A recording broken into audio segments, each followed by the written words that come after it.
Okay, making the cut. Getting the right straight cut. I've got my line marked down the front, got it marked across the top, and I have it marked down the back. So there's nowhere that I can see that I can't see the mark. So if I look at the front, side, and back, I can see the mark. Okay, got to have the right saw. This is a cross cut. It's going across the grain of the wood, so I'm going to pick my cross cut Dozuki. This is my favorite one, by the way. This is a hand-forged resharpenable Dozuki from Japan. They're a little bit expensive, but they're roughly the same price as a good quality Western saw. For example, I paid slightly less for this than I did for my PAX from the UK. So they're pretty comparable in price. So let's begin. I've measured from that way towards this way.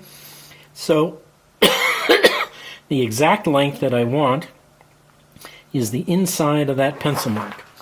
So I'm going to take my saw and I'm going to place it from this side onto the pencil mark so that the inside of the teeth are leaving just a hair of the pencil mark.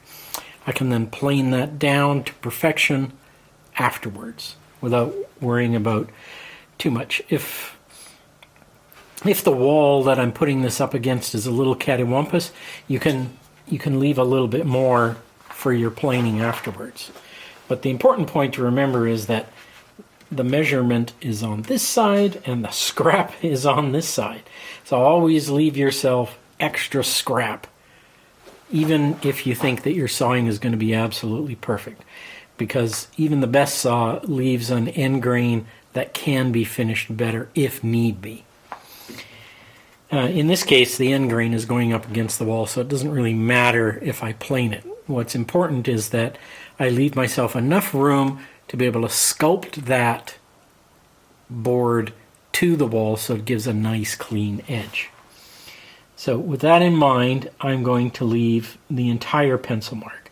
That's about a millimeter and a half. That should be more than enough from what I measured on the wall. Okay, so we just begin the cut with a simple draw. We got our blade at about a 30-degree angle. Our grip is loose and relaxed.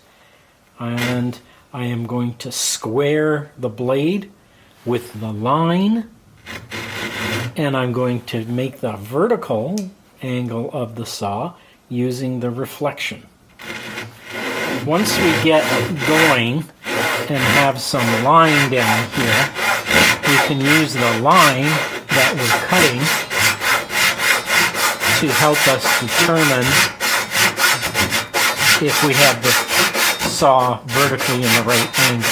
And we're going to saw at an angle like this in order to help us do that. But also,